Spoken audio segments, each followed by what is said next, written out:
Nah, kita akan membahas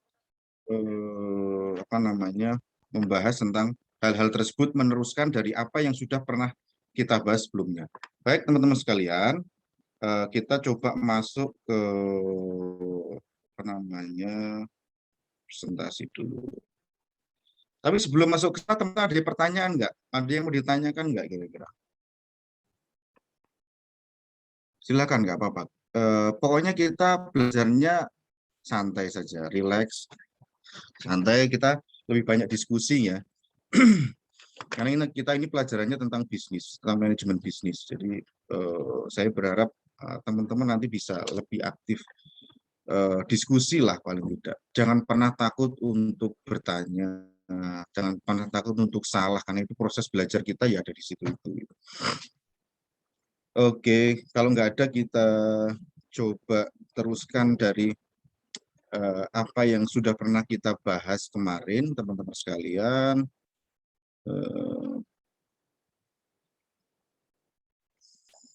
Oke, kemarin terakhir kita membahas tentang ini, pendekatan MBO, Management by Objective. Ini memang materinya agak sedikit agak berat ya, tapi nggak apa-apa lah. Teman-teman paling tidak mengenal apa itu MBO gitu. Sehingga kalau nanti ada pembahasan tentang MBO itu tahu, oh MBO itu tentang ini toh gitu. Nah, kita mulai dulu dari sini bahwa manajemen by objektif atau MBO adalah pendekatan perusahaan yang diyakini bisa meningkatkan motivasi karyawan dalam bekerja. Itu ya. Nah, pasalnya strategi yang satu ini berorientasi pada hasil, bukan pada proses. Jadi orientasinya itu pada hasil, bukan pada proses. Segala aktivitas perusahaan tentunya harus sesuai dengan target yang telah ditetapkan. Nah, biasanya di dalam dunia kerja itu banyak karyawan yang merasa tidak sejalan dengan tujuan perusahaan gitu ya. Begitu pula sebaliknya banyak perusahaan merasa karyawannya itu tidak sesuai dengan visi mereka.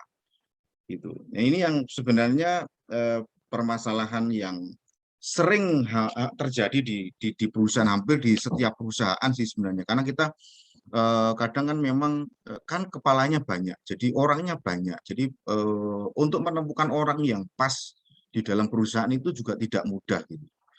Biasanya butuh prosesnya itu agak panjang gitu untuk mereka bisa mengerti tentang perusahaan tempat dia bekerja gitu ya. Sehingga masing-masing merasa apa ya, ada kelemahan dan ada kelebihannya gitu. Karyawan tidak sejalan dengan tujuan perusahaan, sebaliknya perusahaan merasa karyawan tidak sesuai dengan visi perusahaannya gitu. Nah, kalau sudah tidak sesuai dengan visi perusahaan kan repot urusannya. Padahal di dalam bekerja kita harus menselaraskan apa yang kita kerjakan dengan tujuan dari perusahaan tersebut ini. Visi misinya perusahaan itu apa? Nah, kesesuaian tujuan antara perusahaan dan karyawan adalah hal yang sangat penting, benar nggak? Benar dong. Selaras artinya. Kesesuaian tujuan antara perusahaan dan karyawan adalah hal yang sangat penting itu. Nah, untuk menghindari ketidaksesuaian tersebut, maka menggunakan sebuah strategi yang disebut MBO ini pendekatannya. Management by Objective. Nah, ada beberapa pendapat juga yang bisa kita sampaikan apa sih MBO gitu ya. Manajemen by Objective itu apa? Gitu.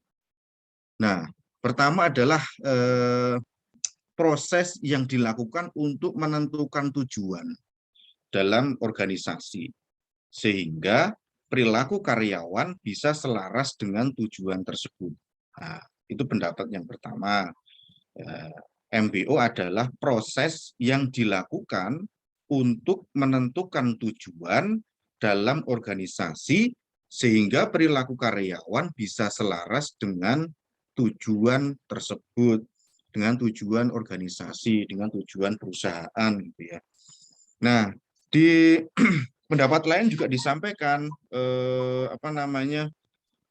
proses menentukan tujuan utama perusahaan dan menggunakannya untuk merancang objektivitas karyawan.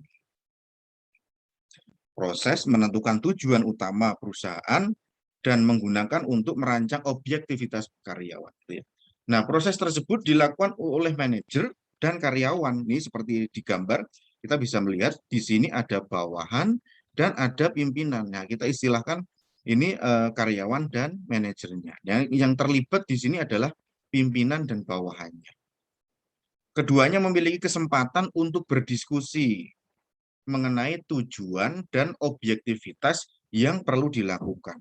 Nah, keduanya berdiskusi nih tentang perencanaan bersama, pelaksanaan pada setiap pihak, evaluasi bersama, ini dilakukan secara bersama-sama.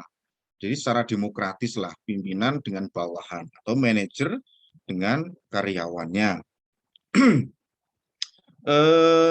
Pada akhirnya strategi ini berorientasi pada sesuatu yang dihasilkan oleh karyawan, tim, dan perusahaan. Gitu ya. Akhirnya strategi berorientasi pada sesuatu yang dihasilkan oleh karyawan, tim, dan perusahaan. Gitu ya. Nah, kalau kita lihat di sini kan ini ada sebuah gambar. Ini mereka ada bawahan, ada pimpinan, kemudian mereka itu membahas tentang perencanaan bersama, penentuan tujuan, penentuan standar, pemilihan kegiatan gitu ya. Kemudian pelaksanaan pada setiap pihak, ini bawahan menunjukkan kinerja yang baik. Pimpinan memberikan pengarahan. Nah, ini adalah sebenarnya ini kolaborasi yang cakep nih, kolaborasi yang bagus gitu ya. Jadi seorang bawahan tentunya dia akan di dalam perusahaan itu dia akan memberikan atau akan menunjukkan kinerja yang bagus gitu ya di dalam perusahaan tersebut gitu. Nah, pimpinan tentunya dia akan memberikan pengarahan. Nah, pimpinan akan memberikan pengarahan yang baik tentunya. Nggak mungkin dong pimpinan istilahnya menjerumuskan bawahannya. Itu fatal itu di dalam perusahaan itu jelas tidak boleh dilakukan karena tujuan atau misinya di dalam organisasi adalah apa namanya untuk kebaikan dari perusahaan itu sendiri gitu, di mana di dalamnya terdapat organisasi yang terdiri dari pimpinan dan juga bawahannya. Nggak mungkin berkoordinasi untuk hal-hal yang tidak baik, yang kemudian justru akan merugikan buat mereka sendiri, buat orang-orang di dalam perusahaan sendiri. Tentunya banyak yang tidak akan terima dari situ. Ya, ketika memang berkolaborasi, ya berkolaborasi yang baik. Seperti itu. Nah, kemudian evaluasi bersama, analisis hasil yang dicapai, mendiskusikan akibat dari hasil yang dicapai, dan memperbarui siklus MBO. Jadi, apa yang sudah didapatkan dari seorang pimpinan, kemudian didiskusikan kembali dengan staf atau karyawan atau bawahannya, gitu ya. Nah, ini menurut saya ini sangat bagus sih untuk diterapkan di dalam perusahaan ya, terutama di dalam komunikasi di dalam perusahaan. Itu menurut saya sangat sangat bagus sekali gitu. Nah, lalu apa sih manfaat dari penerapan MBO ini gitu ya? Manajemen by objektif itu manfaatnya itu apa gitu? Kenapa kita harus melakukan atau menggunakan pendekatan MBO gitu ya? Nah, secara singkatnya MBO ini dilakukan untuk membandingkan kinerja dan pencapaian karyawan dengan target perusahaan. Gitu ya.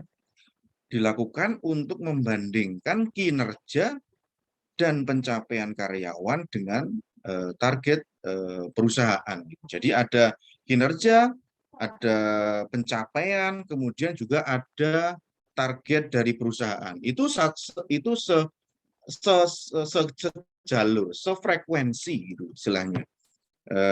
Kemudian dengan adanya perbandingan tersebut, karyawan bisa mengukur sejauh mana ia harus meningkatkan dirinya gitu. Kalau meningkatkan dirinya di sini mungkin lebih ke arah kapabilitas ya, capability itu bahasa kerennya itu, atau kemampuan dari karyawan tersebut di dalam perusahaan gitu. Jadi ini adalah merupakan bentuk kolaborasi yang bagus di dalam perusahaan, di mana pimpinan memberikan arahan, kemudian bawahan itu menerima arahan tersebut, kemudian melaksanakannya.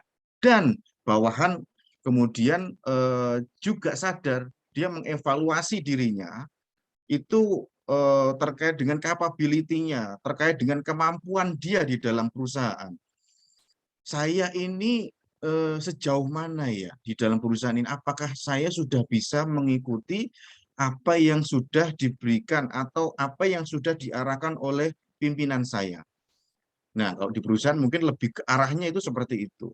Sehingga kalau memang ada hal-hal yang apa ya, yang belum sejalan atau dia belum bisa melakukannya, itu akan menjadi koreksi buat dirinya.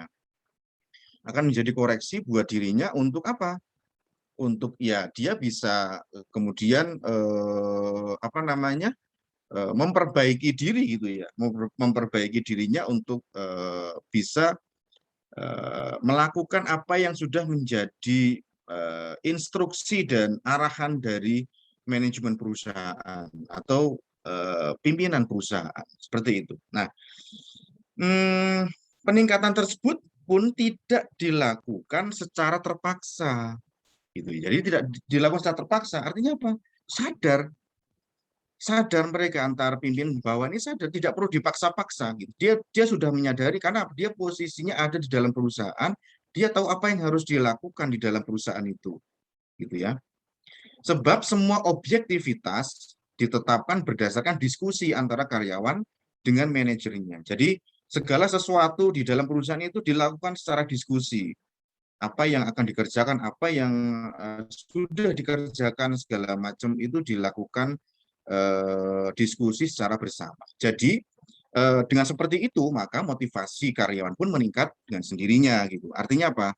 Artinya memang di dalam proses organisasi di dalam perusahaan itu memang tidak boleh lepas dari yang namanya motivasi dari seorang leadership, dari seorang pimpinan kepada bawahannya gitu ya.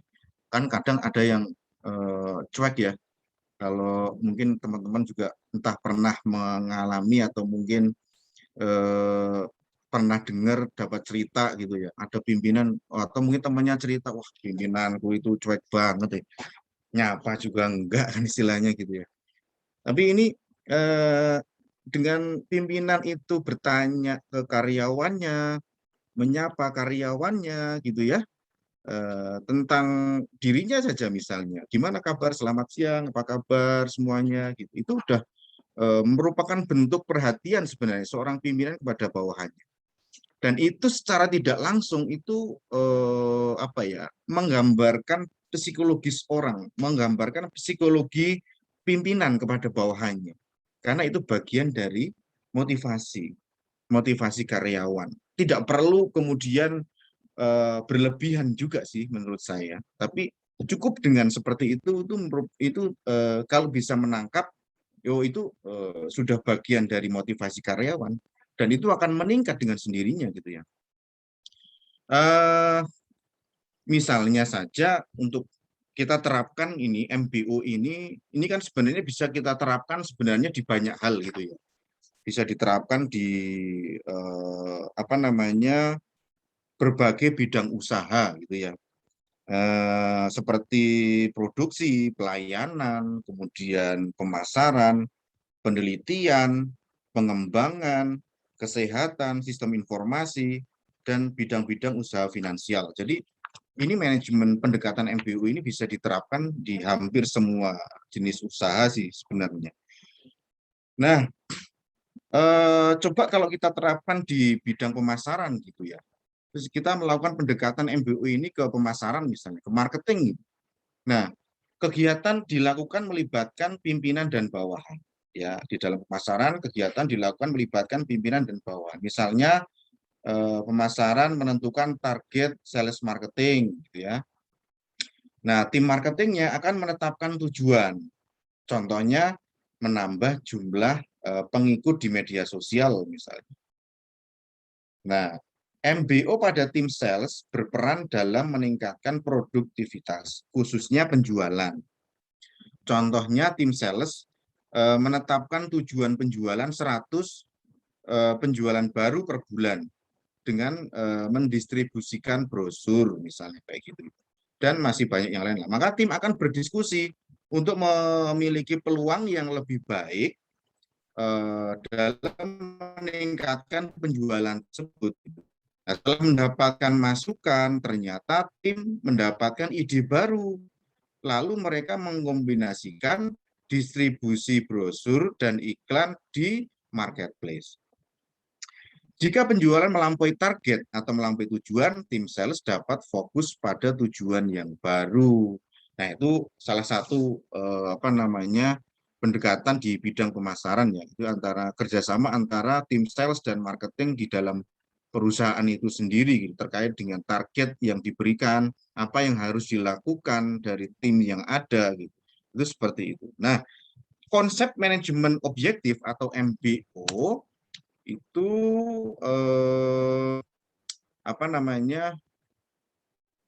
di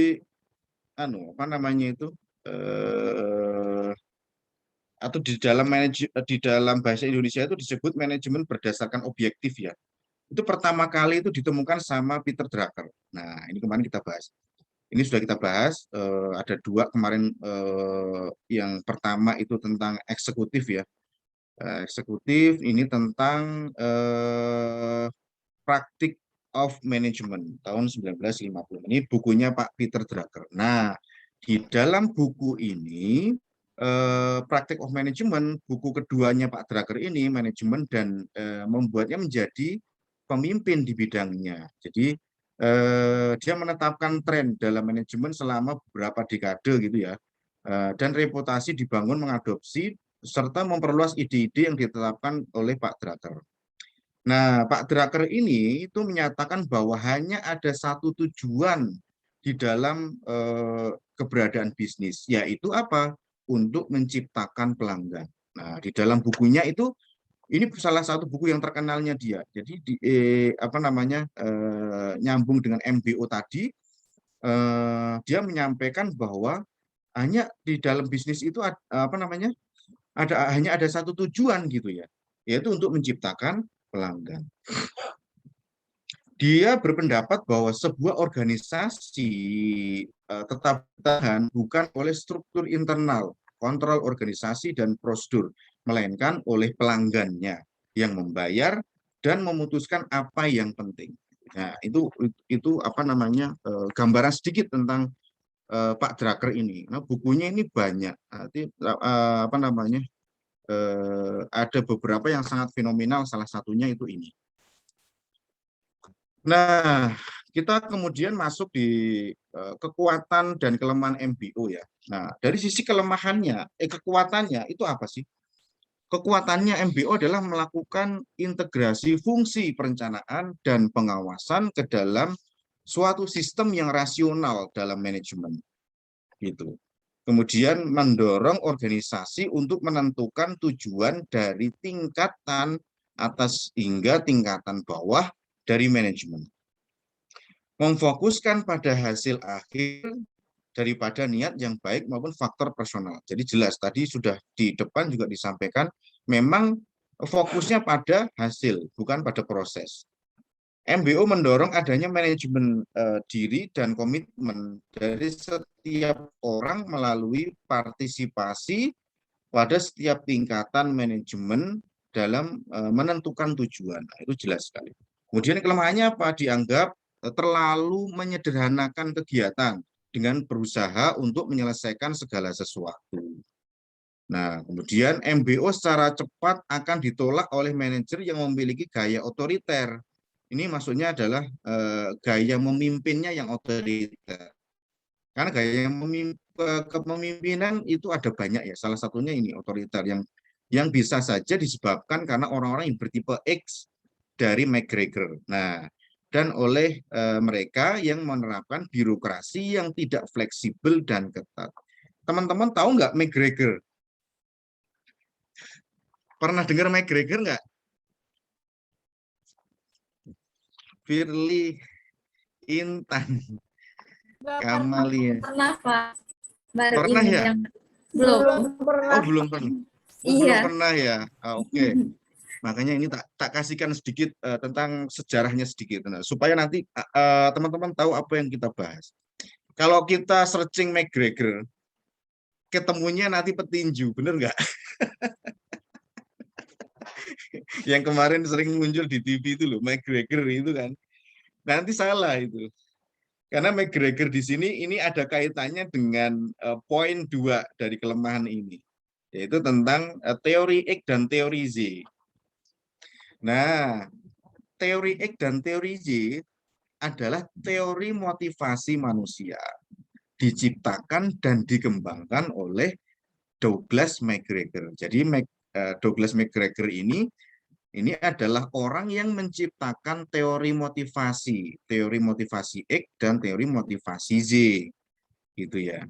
Di Sloan School of Management MIT tahun 1960 yang telah digunakan dalam manajemen sumber daya manusia, perilaku organisasi, komunikasi, organisasi, dan pengembangan organisasi. Nah, ini teman-teman sebenarnya kalau gini, kalau di manajemen itu kita masuk di ekonomi gitu ya, masuk di ekonomi itu kita bisa lari kemana aja sebenarnya. Kita mau fokus di mana?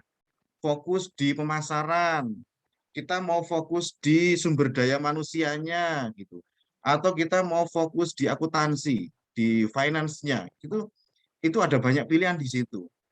Nah, ini McGregor ini sebenarnya lebih ke arah sumber daya manusia. Jadi kalau teman-teman nanti penelitian gitu ya, penelitian terus apa namanya itu mungkin juga membaca penelitiannya tentang sumber daya manusia, itu nanti tidak akan jauh dari Douglas McGregor ini karena dia terkait dengan teori X dan teori Z, yaitu berupa motivasi. Larinya adalah ke sebenarnya lebih ke psikologi juga sih tadi yang disampaikan di depan itu tentang sumber daya manusia. Nah, teori ini diungkapkan oleh Douglas McGregor itu mengungkapkan strategi kepemimpinan yang efektif dengan menggunakan konsep manajemen partisipasi. Menggunakan konsep manajemen partisipasi. Konsep yang terkenal dengan menggunakan asumsi-asumsi sifat dasar manusia. Pemimpin yang menyukai teori X, nah ini kita nanti ada hubungannya di sini, cenderung menyukai gaya kepemimpinan otoriter, gitu ya. Tadi disebutkan kan di sini, yang bisa saja disebabkan karena orang-orang yang bertipe X dari Gregor ini adalah orang-orang yang mereka apa namanya itu otoriter, gitu ya. Gayanya memiliki gaya yang otoriter, gitu.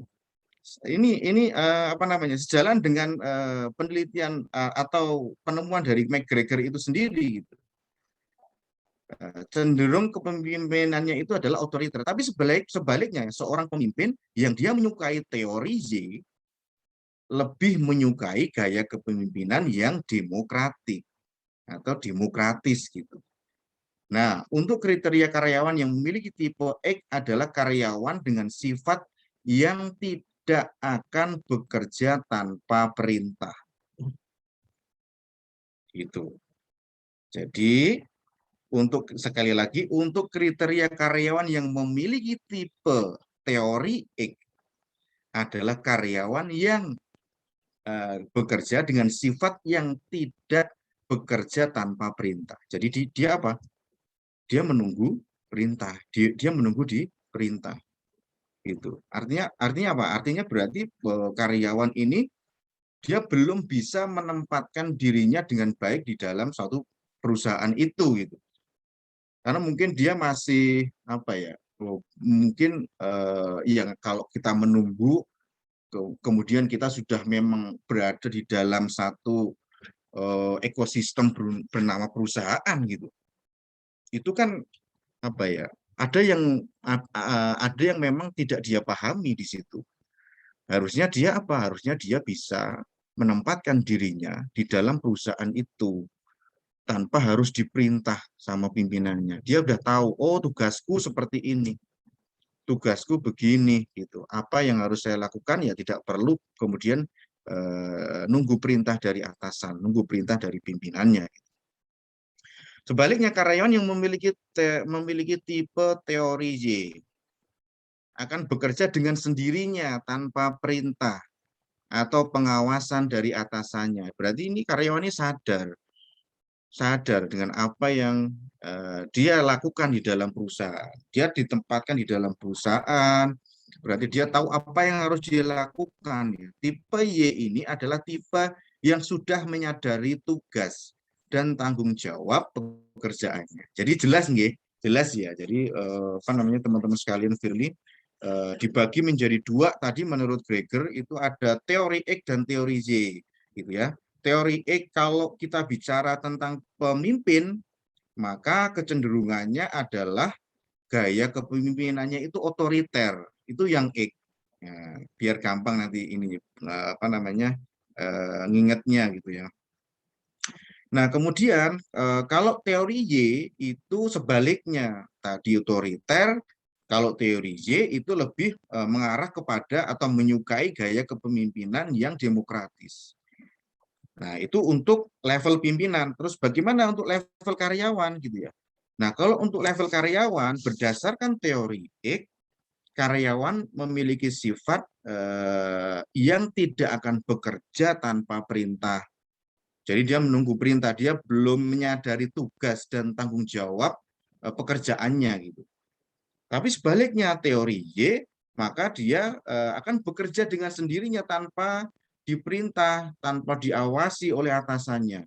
Atasannya dia kemana, segala macam, itu dia sudah berjalan secara sendiri gitu. Jadi kan banyak ya kalau kita bicara di dalam perusahaan gitu, kadang eh, dia bekerja ketika memang ada atasannya, misalnya, itu kan. Kita bisa melihat kenyataan itu di mana saja sebenarnya.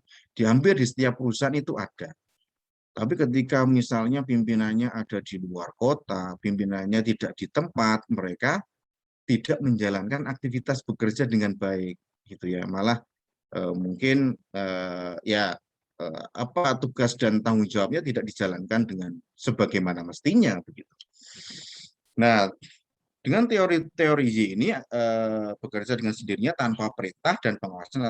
Tipe Y ini adalah tipe yang sudah menyadari tugas dan tanggung jawab pekerjanya. Nah, di bawah teori E ada 4 asumsi yang dianut oleh para manajer. Yang pertama adalah pegawai tidak menyukai pekerjaan dan sebisa mungkin akan berupaya menghindarinya. Nah, dia tidak menyukai pekerjaannya itu dan berusaha untuk menghindarinya. Kemudian karena pegawai tidak menyukai pekerjaannya, mereka harus diberi sikap keras, dikendalikan atau diancam dengan hukuman agar mau melakukan pekerjaan. Ini tadi teori X. Nah, pegawai akan mengelakkan tanggung jawab dan mencari aturan-aturan organisasi yang membenarkan penghindaran tanggung jawab tersebut. Gitu. Kebanyakan pegawai menempatkan rasa aman di atas faktor lain yang berhubungan dengan pekerjaan dan hanya akan memperlihatkan sedikit ambisi. Jadi ini orang-orang tipe seperti ini sebenarnya di dalam perusahaan menurut saya sangat berbahaya gitu. Dan apakah ada Pak seperti ada? Dan mungkin hampir di setiap perusahaan itu ada model-model orang dengan teori X ini apa namanya itu dan mungkin banyak juga gitu. Nah, ini sebenarnya tidak boleh di dalam perusahaan karena gini, kalau mereka sadar, karyawan itu sadar bekerja di dalam perusahaan, itu justru akan merugikan dia. Bukan hanya perusahaan yang rugi, tapi dianya juga rugi gitu.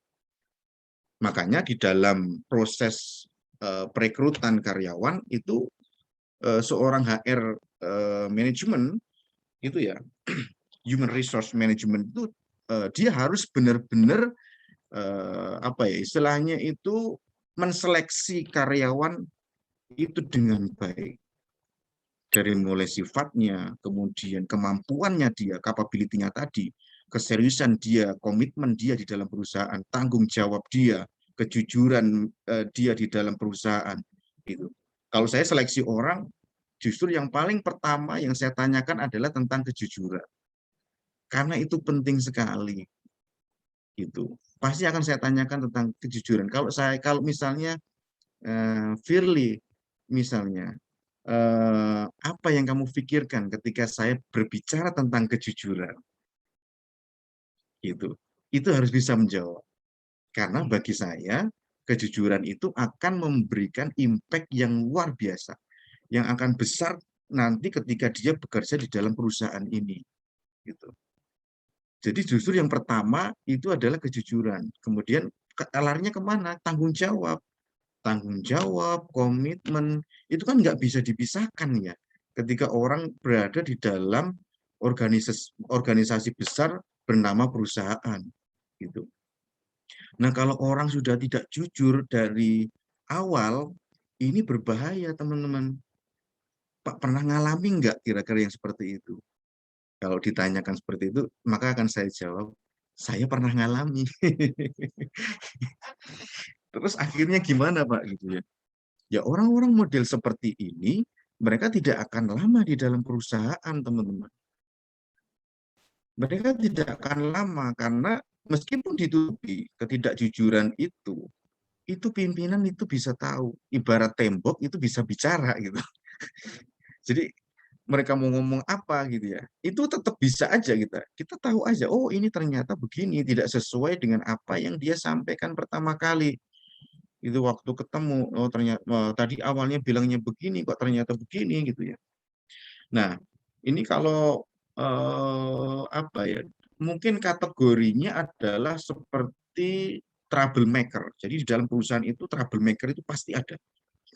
Nah, troublemaker itu pasti ada. Nah, dan sebaiknya memang harus dibina dengan baik orang-orang seperti ini. Nah, kalau tidak bisa dibina gimana, Pak? Ya dibinasakan. Gitu ya. Jadi nggak usah repot-repot kita. Nah, kita sebagai pemimpin perusahaan sekali lagi harus memiliki sifat yang tegas itu tadi.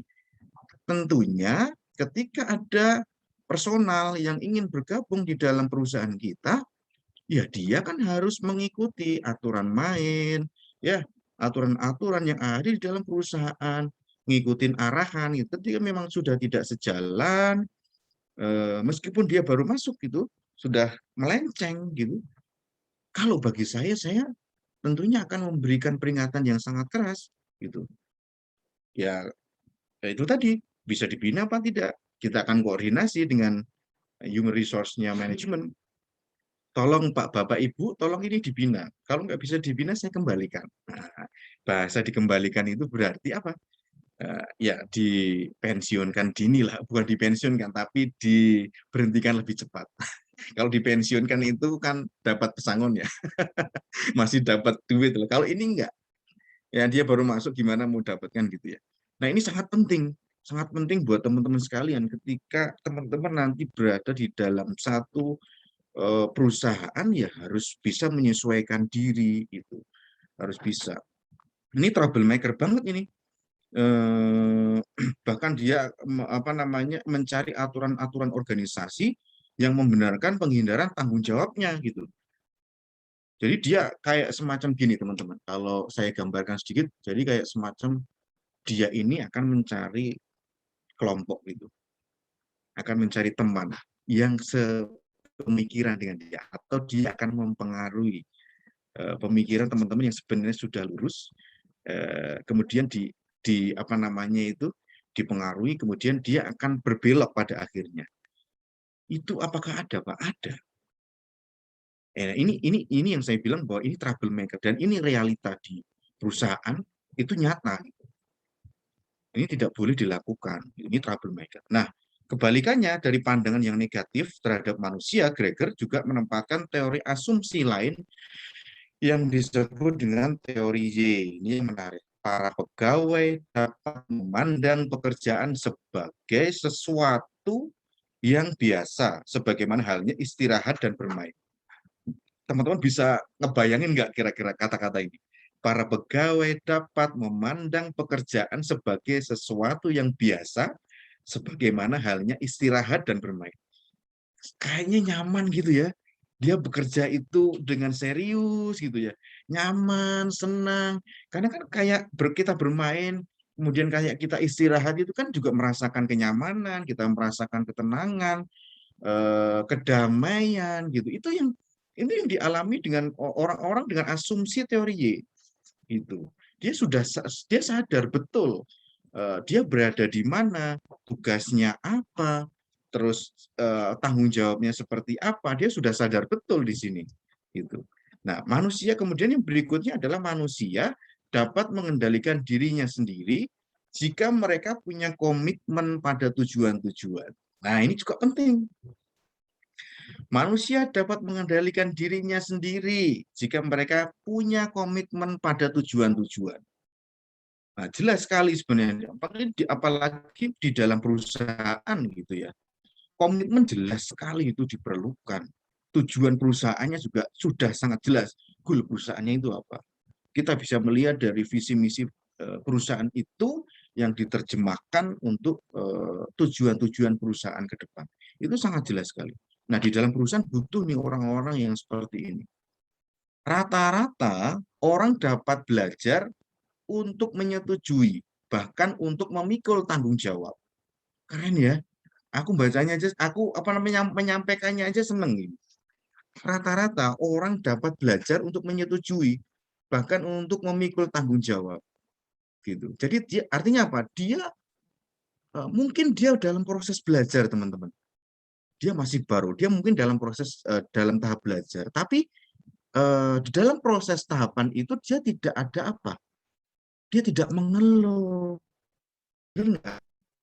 Karena dia setuju dan dia merasa apa namanya bisa memikul tanggung jawab yang diberikan gitu. Meskipun sebenarnya berat itu dan dia dalam proses belajar, tapi dia sanggup untuk melakukan itu. Itu keren. Itu pimpinan suka banget tuh yang kayak gitu tuh. Nggak banyak protes ya, gitu. Nggak banyak protes. Kemudian dia melaksanakan tugas tanggung jawabnya dengan baik. Ini asik banget nih anak ini. Dikasih tugas, oke Pak siap, saya jalankan, saya kerjakan. Pak ini tugasnya sudah selesai, yang kemarin dikasih, ada lagi nggak yang bisa saya kerjain? Ada lagi nggak yang bisa saya bantu Pak untuk mengerjakan misalnya. Itu pimpinan senang banget itu, Firly, teman-teman, senang banget tuh. Karena apa? Tugas pimpinan juga terbantu banget gitu. Terbantu banget dari sisi administrasi dia terbantu, dari sisi mungkin pemasarannya juga mungkin terbantu juga gitu ya. Nah, kemudian kreativitas, yaitu kemampuan mencari keputusan yang terbaik secara luas, tersebar di populasi pekerja dan bukan hanya mereka yang menduduki fungsi manajerial. Jadi, apa ya? Jadi mungkin ini bisa kita jelaskan, ya mereka punya kreativitas gitu. Mereka tidak terbatas hanya pada satu person, tetapi dia bisa melihat keseluruhan di dalam perusahaan itu. Bahwa di perusahaan itu ada pimpinan, pimpinan itu levelnya kemarin kita pelajari ada level atas, ada level menengah, ada level bawah. Nah, mereka apa namanya? Apa ya? Istilahnya itu selalu berkoordinasi, kemudian bersosialisasi dengan mereka, mereka mau mendengarkan omongan-omongan atau diskusi-diskusi yang mereka lakukan gitu. Sehingga apa? Sehingga ketika memang harus mengambil satu keputusan, itu ya benar-benar keputusan yang sudah matang. Berdasarkan keputusan-keputusan yang dia tidak apa ya serampangan, dia tidak memutuskan sendiri, tapi dia sudah belajar, dia sudah apa namanya mencari tambahan literasi di dalam mengambil satu keputusan itu gitu. Jadi tidak terpatok pada satu orang misalnya dengan si A saja atau dengan si B saja. Tapi dia pintar di sini, dia punya kreativitas yang tinggi gitu. Meskipun di situ ada yang menduduki di apa namanya fungsi manajerial gitu ya. Nah, itu tidak masalah buat dia. Nah, itu teman-teman kira-kira apa namanya? Memang implikasi dari teori X dan teori Z menurut McGregor ini terhadap organisasi adalah bahwa asumsi-asumsi teori Z kemudian lebih dapat diterima dan dapat menuntun seorang manajer dalam mendesain organisasi dan memotivasi para pegawainya.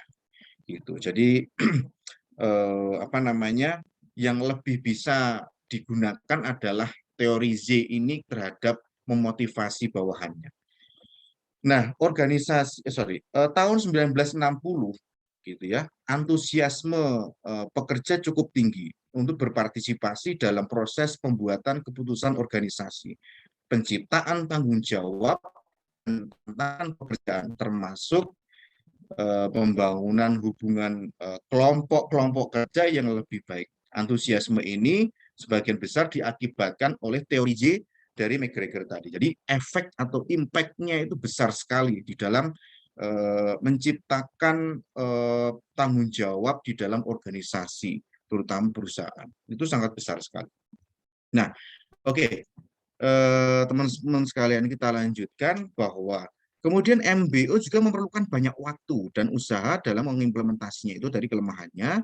Dan terakhir adalah dapat menjadi tantangan baik bagi manajer yang kurang memiliki kualifikasi yang baik. Nah, kualifikasi di sini tadi yang saya sampaikan tentang capability sebenarnya, tentang kemampuan seorang manajer itu diuji sebenarnya di dalam berorganisasi. Dia punya kemampuan yang cakap apa tidak gitu.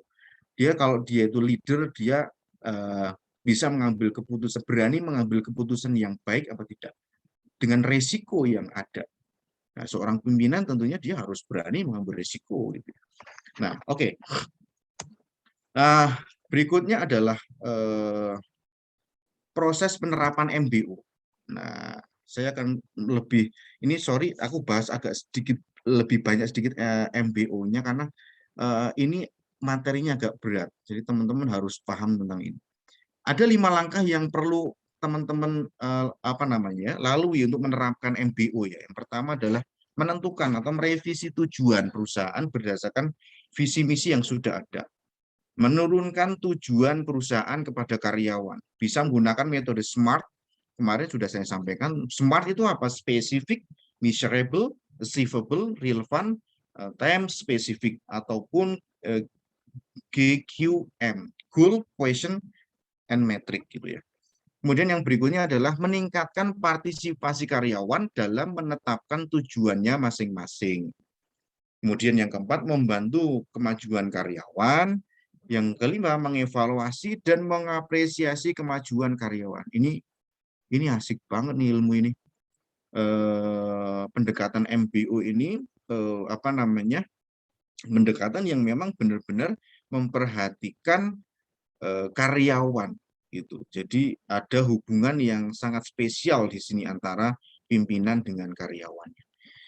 Oke, kesimpulannya MBO, manajemen by objektif, adalah manajemen perusahaan yang dijalankan berdasarkan tujuan yang telah disepakati oleh manajer dan karyawan. Nah, strategi yang satu ini memiliki berbagai keunggulan gitu ya. Salah satunya yaitu meningkatkan semangat dan motivasi karyawan.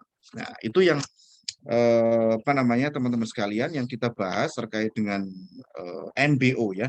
Kita sedikit membahas tentang MBO ini karena menurut saya ini sangat bagus sekali untuk kita terapkan di dalam organisasi perusahaan gitu.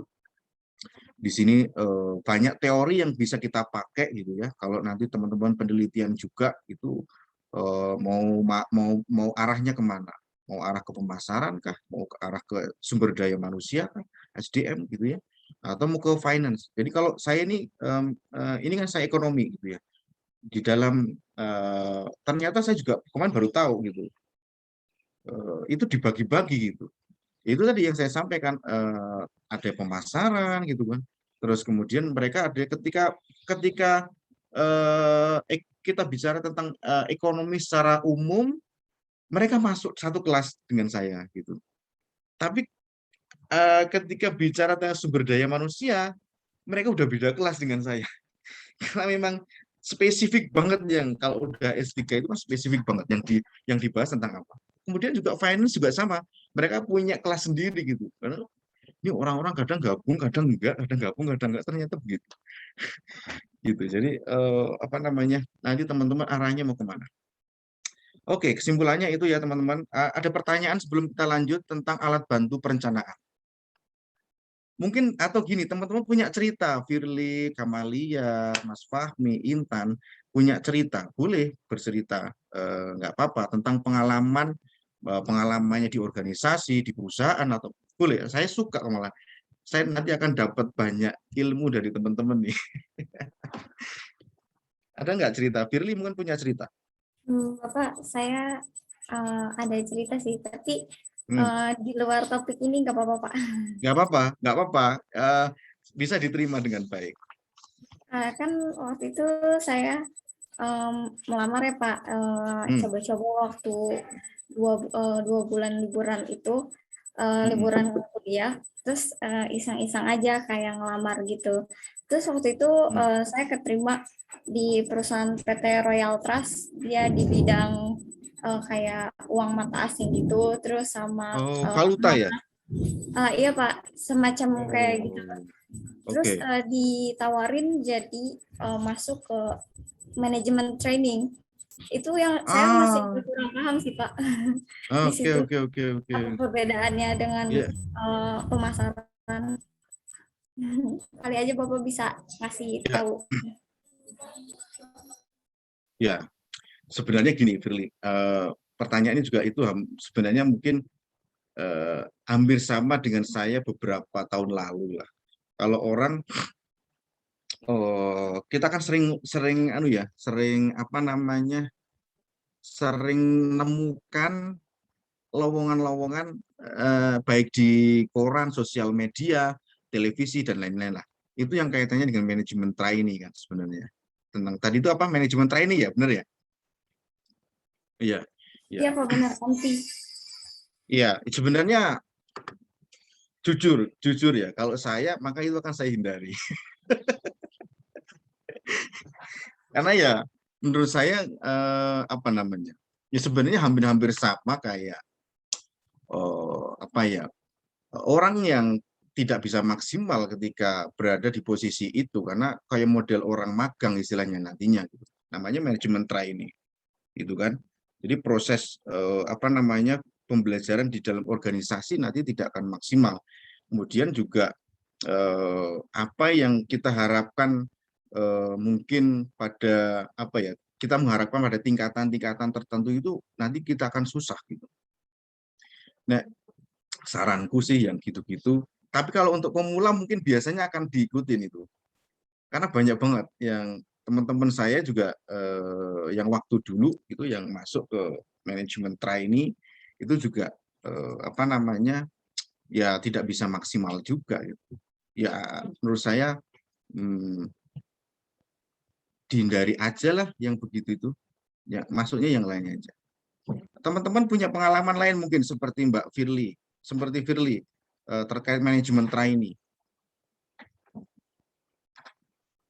Saya yakin apa namanya pengalaman apa namanya lowongan-lowongan tentang itu banyak banget gitu. Apalagi di apa ya kayak tadi itu kayak kayak apa ya namanya Iya Pak banyak kalau banget. Dia iya di banyak banget tuh. kayak di Indeed, Jobstreet juga kayak gitu-gitu dia banyak banget keluarnya lowongannya.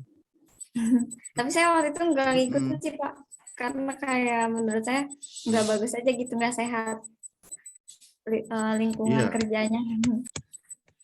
Apa yang membuat Firly kemudian memutuskan untuk tidak ini tuh tidak ikut?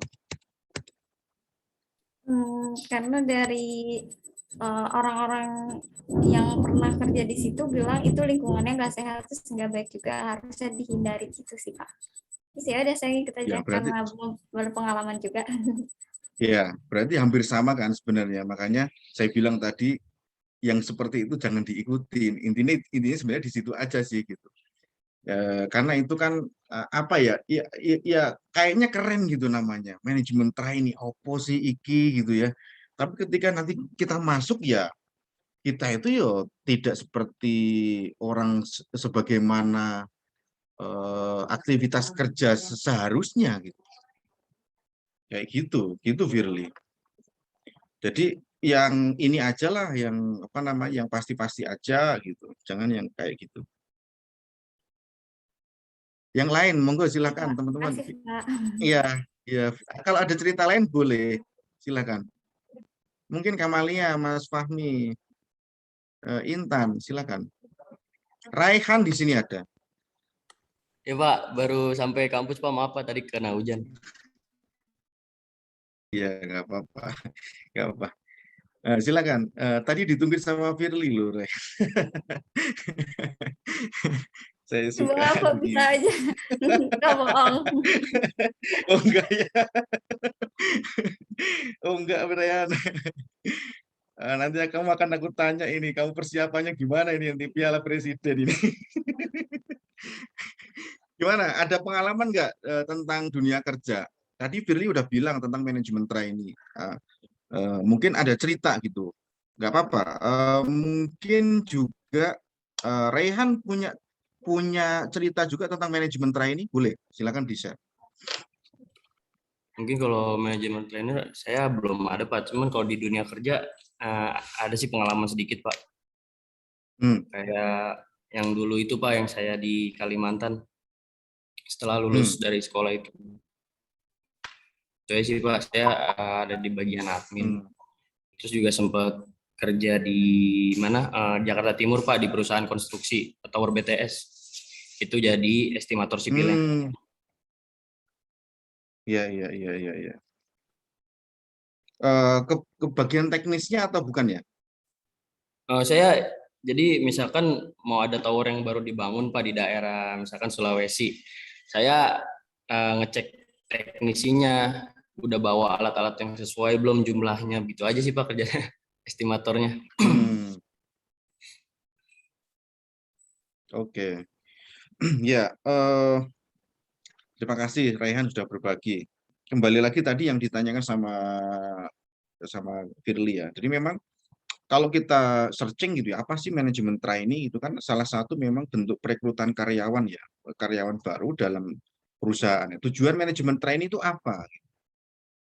Tujuannya agar calon karyawan bisa memperoleh semua pengetahuan penting terkait operasional perusahaan dan diharapkan bisa menjadi pemimpin manajerial di masa mendatang. Jadi sebenarnya ini lebih ke training larinya gitu. Jadi belum dalam proses kerja sih Firly gitu. Jadi memang orang-orang di dalam manajemen trainee ini perusahaan kemudian mengadakan apa namanya rekrutan untuk manajemen trainee ya memang mereka digembleng dulu gitu sebelum dia masuk ke apa namanya ke proses kerja yang benar gitu karena di situ sama mereka akan digembleng dikasih masukan informasi-informasi tentang perusahaan gitu ya tentang operasional perusahaan yang mereka jalankan istilahnya seperti itu. Jadi ya belum ya mungkin dalam proses itu mungkin ada bayarannya mungkin ada bayarannya juga tapi kan artinya teman-teman juga belum bekerja secara maksimalis itu masih dalam proses tahapan lah istilahnya menuju ke realita pekerjaan istilahnya seperti itu. Itu Firly. Oke, yang lain Kamalia kayaknya punya cerita sama Intan. Ada nggak tentang melamar deh, tentang melamar suami. Kok melamar suami? Melamar apa namanya? Pekerjaan. Belum sih Pak, belum itu. Belum ada cerita. Belum ya? Belum. Oke, oke. Artinya gini, Intan punya cerita nggak? Intan punya cerita? Nggak ada Pak. Nggak ada ya? Oke, artinya apa? Apa yang kita pelajari di dalam MBO ini, pendekatan MBO ini sebenarnya sudah sangat jelas. Apa yang harus kita lakukan di dalam perusahaan atau di dalam organisasi. Kemudian tadi berdasarkan teorinya Greger gitu ya, kita ini termasuk yang mana gitu. Kita masuk teori X atau teori Z gitu.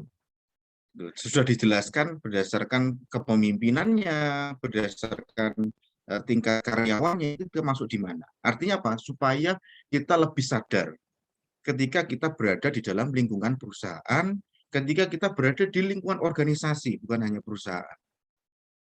Sehingga kita tahu apa yang harus kita lakukan. Apakah kita termasuk tipe orang-orang yang memang harus disuruh sih di dalam bekerja? Gitu ya. Kalau kan nggak alasannya kan aku nggak disuruh, kan aku belum disuruh dan segala macam.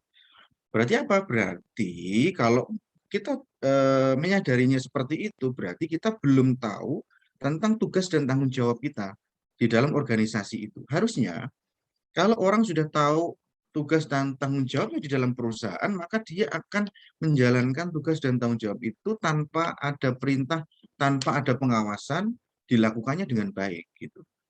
Nah, kesimpulannya sebenarnya ada di sana gitu. Makanya apa namanya? MBO ini punya keunggulan gitu ya, memiliki berbagai keunggulan. Salah satunya memang untuk meningkatkan motivasi karyawan.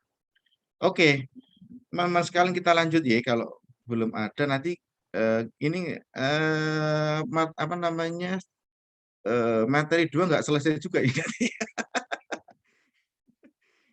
Oke, oke, kita masuk di alat bantu perencanaan. Nah, ini kayaknya teman-teman udah kenal deh.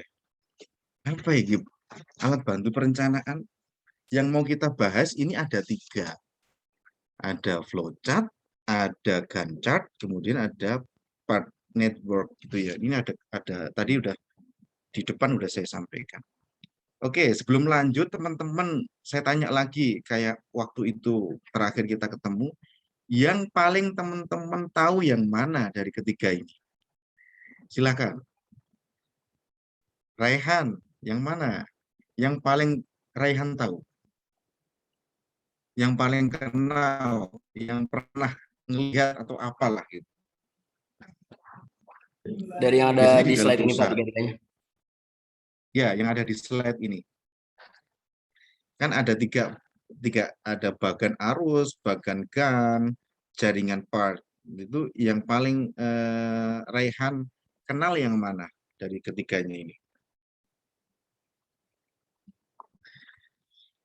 Mungkin di perencanaan bersama Pak, sama pelaksanaannya juga.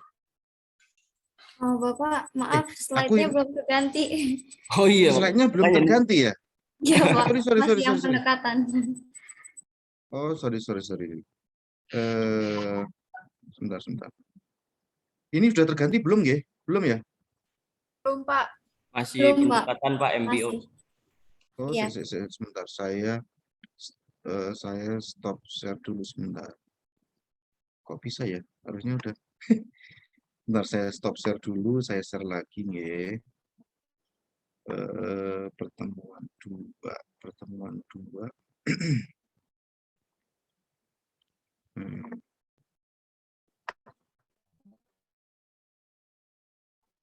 oke. Hmm.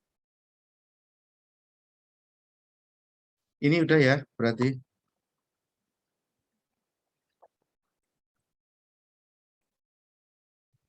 Udah terlihat teman-teman? Udah, Pak. Udah, Pak. Terlihat. Oke, sorry. Aku di tempatku udah jalan, kok di tempatmu nggak jalan. Ada yang salah nih. Nah, oke, Raihan dan teman-teman sekalian, dari ketiga ini yang paling dikenal yang mana? Di perusahaan-perusahaan banyak nih yang pakai ini, terutama di apa ya, perusahaan-perusahaan project mungkin ya. Di project management membahas tentang ini. Di sertifikasi manager project PMBOK juga membahas tentang ini. Mungkin kalau saya Ini kita kenalnya dengan flowchart Pak. flowchart ya, oke. Mungkin udah pernah pengalaman, Raihan, udah pernah pengalaman dulu waktu di perusahaan atau mungkin di dalam skripsi, di dalam, oh belum pernah kok skripsi, tugas-tugas apa namanya, tugas-tugas sebelumnya, atau di dalam perencanaan bisnis mungkin. Pernah Mungkin membuat nggak? Pernah ya? yang ini Pak, yang di Kalimantan kan ekspor impor ini dipakai juga Pak flowchartnya, kayak proses-prosesnya nantinya begitu Pak. Oke, sip. Oke, yang lain silakan. Ratna, Intan, kamu apa namanya, yang mana?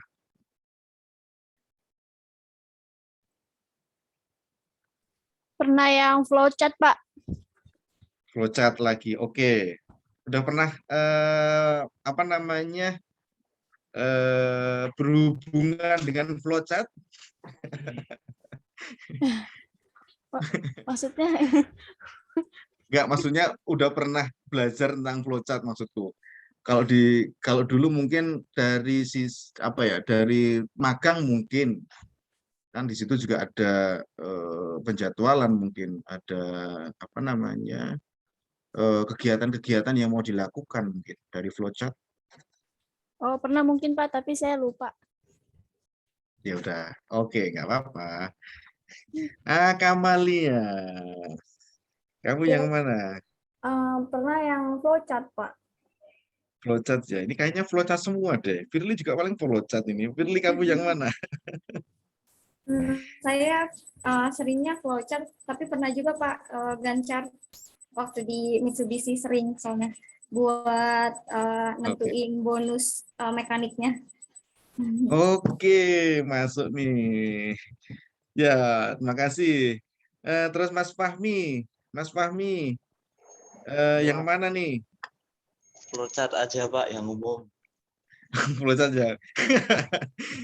Jangan-jangan di toko ditempel itu flowchartnya. Bilang sama Mas Budi nanti, Mas Budi belajarnya jangan flowchart aja, Gantt chart sama paired network. Siapa? Oke. Ya, ini ada 3 ya teman-teman. Kita coba bahas satu-satu nih. Ada sejarahnya sebenarnya dari masing-masing ini. Oke. Sejarah flowchart dulu deh. Nah, ini namanya Frank Gilbert. Nah, Frank Bunker Gilbert dari kelahiran 68 ya, 7 Juli 68 sampai 14 Juni 1924 adalah penganjur manajemen ilmiah. Ya, dari awal kita sampaikan ya tentang scientific management ya, manajemen ilmiah ya, dan perintis studi gerak dan waktu. Ia juga terkenal sebagai bapak dan tokoh sentral dalam novel Cheaper by the Dozen. Metode struktur pertama untuk mendokumentasikan aliran proses, bahkan aliran proses diperkenalkan oleh Pak ini. Nah, ini gambarnya ini. Frank Gilbert, American Society Mechanical Engineer atau ASME disingkatnya, tahun 1921 dalam presentasi proses grafik langkah pertama menemukan satu cara terbaik. Alat Gilbert dengan cepat menemukan cara mereka ke teknik industri kurikulum. Nah, sebenarnya kalau ini penemunya ini teman-teman. Jadi kalau ditanya siapa sih sejarahnya flowchart gimana sih gitu ya? Apakah flowchart itu tiba-tiba ada gitu? Oh enggak juga, flowchart tentunya ada yang menemukan juga gitu. Namanya siapa? Frank Gilbert gitu. Oh Pak Frank ya namanya. Oh Frank itu flowchart. Kalau secara gini apa namanya? Pandangan atau pemikiran teman-teman sendiri deh. Saya ingin tahu menurut masing-masing teman-teman flowchart itu apa? Firly mungkin. Flowchart menurut Firly apa? Apa aja menurut pendapatmu sendiri? Flowchart menurut saya itu kan bagian arus ya Pak. Jadi alur dari proses kerja yang dibuat oleh perusahaan untuk para pegawainya agar seluruh pekerjaannya dapat tercapai dan sesuai apa yang diinginkan perusahaan gitu Pak. Oke. Udah kalau dapat nilai udah tak nilai 100 lah itu. Nggak ada nilai 90 100 gitu ya. Oke, yang lain.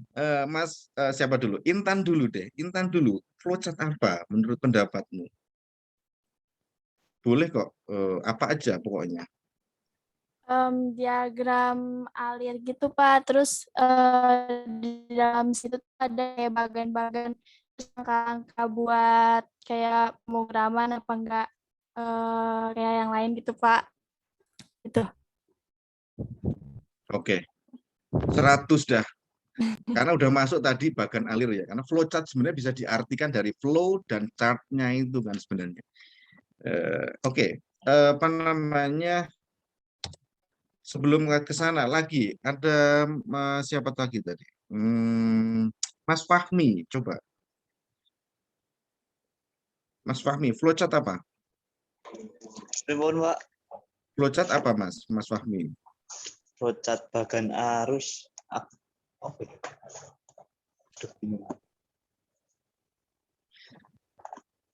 Ayo, sebisanya saja. Bagan alur udah bener kok. Ada tambahan nggak dari bagan alur? Dulu pernah bikin sih Pak. Jadi proses penyewaan mobil itu loh Pak, yang kita harus masukin KTP. Oke, ada cerita berarti Mas Fahmi. Ya, Gimana ceritanya dulu? Gimana? cuma Coba. pernah bikin flowchart-nya doang, Pak.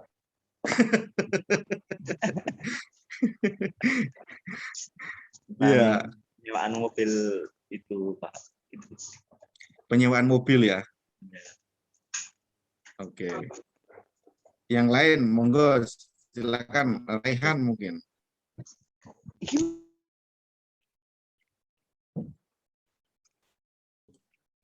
Flowchart apa? Kalau menurut saya ini Pak, alur dari sebuah proses yang ingin kita jalankan Pak. Oke. Ya, boleh. Sudah menurut saya sih sudah masuk semuanya. Memang ada banyak yang mengartikan ya. Jadi sebenarnya kita bisa pakai dari apa ada pendapat dari teman-teman sekalian. Jadi flowchart atau bagan alir adalah bagan chart. Bagan itu chart yang menunjukkan alir itu flow di dalam program atau prosedur sistem secara logika. Bagian alir flowchart digunakan terutama untuk alat bantu komunikasi dan untuk dokumentasi, misalnya sistem informasi perpustakaan, penggajian karyawan, sistem pergudangan, gitu dan lain-lain. Tadi kalau Mas Fahmi bilang apa namanya ada penyewaan mobil misalnya, ya itu bisa masuk juga gitu.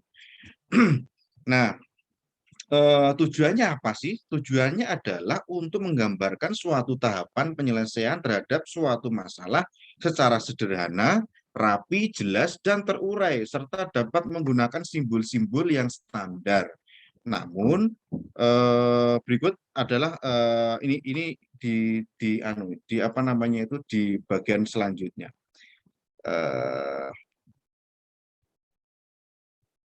Oke, ini selanjutnya adalah apa tadi? Oke. Jenis-jenis flowchart. Nah, kalau kita bicara tentang flowchart itu ternyata ada beberapa, teman-teman. Ada 5 kalau di sini kita temukan. Flowchart itu ternyata ada 5. Ada sistem flowchart, ada dokumen flowchart, ada skematik flowchart, ada program flowchart, ada proses flowchart. Nah, apa namanya sistem flowchart itu adalah sistem flowchart dapat didefinisikan sebagai bagan yang menunjukkan arus pekerjaan secara keseluruhan dari sistem. Bagan ini menjelaskan urutan-urutan dari prosedur-prosedur yang ada di dalam sistem. Bagan alir sistem menunjukkan apa yang dikerjakan di dalam sistem. Bahkan dengan kata lain, flowchart ini merupakan deskripsi secara grafik dari urutan prosedur-prosedur yang terkombinasi yang membentuk suatu sistem. Nah, flowchart sistem terdiri dari data yang mengalir melalui sistem dan proses yang mentransformasikan data itu. Data dan proses dalam flowchart sistem dapat digambarkan secara online, dihubungkan langsung dengan komputer atau offline, tidak dihubungkan langsung dengan komputer, misalnya mesin tik, cash register, atau kalkulator. Kemudian dokumen flowchart, apa itu dokumen flowchart? Dokumen flowchart atau disebut juga bagan alir formulir atau form flowchart gitu ya. Atau paperwork gitu ya. Flowchart merupakan bagan alir yang menunjukkan arus dari laporan dan formulir termasuk tembusan-tembusannya. Kegunaan utamanya adalah untuk menelusuri alur form dan laporan sistem dari satu bagian ke bagian lain, baik bagaimana alur form dan laporan diproses, dicatat, dan disimpan. Kemudian skematik flowchart, apa itu? Skematik flowchart. Skematik flowchart adalah bagan alir yang mirip dengan bagan alir sistem, yaitu untuk menggambarkan prosedur di dalam sistem. Perbedaannya adalah bagan alir skematik selain menggunakan simbol-simbol bagan alir sistem, juga menggunakan gambar-gambar komputer dan peralatan lainnya yang digunakan. Maksud penggunaan gambar-gambar ini adalah untuk memudahkan komunikasi kepada orang yang kurang paham dengan simbol-simbol bagan alir. Penggunaan gambar memudahkan untuk dipahami, tetapi sulit juga atau lama itu untuk menggambarnya. Nah, yang keempat adalah program flowchart. Apa itu? Program flowchart adalah bagan yang menjelaskan secara rinci langkah-langkah dari proses program. Nah, bagan alir program dibuat dari derifikasi bagan alir sistem. Dapat terdiri dari dua macam, yaitu bagan alir logika program atau program logic flowchart, dan bagan alir program komputer terinci, detail komputer program flowchart. Bagan alir logika program digunakan untuk menggambarkan tiap-tiap langkah di dalam program komputer secara logika. Bagan ini dipersiapkan oleh analis sistem. Bagan alir program komputer terinci digunakan untuk menggambarkan instruksi-instruksi program komputer secara terinci. Bagan alir ini dipersiapkan oleh pemrogram atau bahasa kerennya programmer. Nah, programmer menggunakan flowchart program untuk menggambarkan urutan instruksi dari program komputer. Analis sistem menggunakan flowchart program untuk menggambarkan urutan tugas-tugas pekerjaan dalam suatu prosedur atau operasi. Jadi ini digunakan oleh programmer dan analis sistem. Nah, yang terakhir adalah proses flowchart.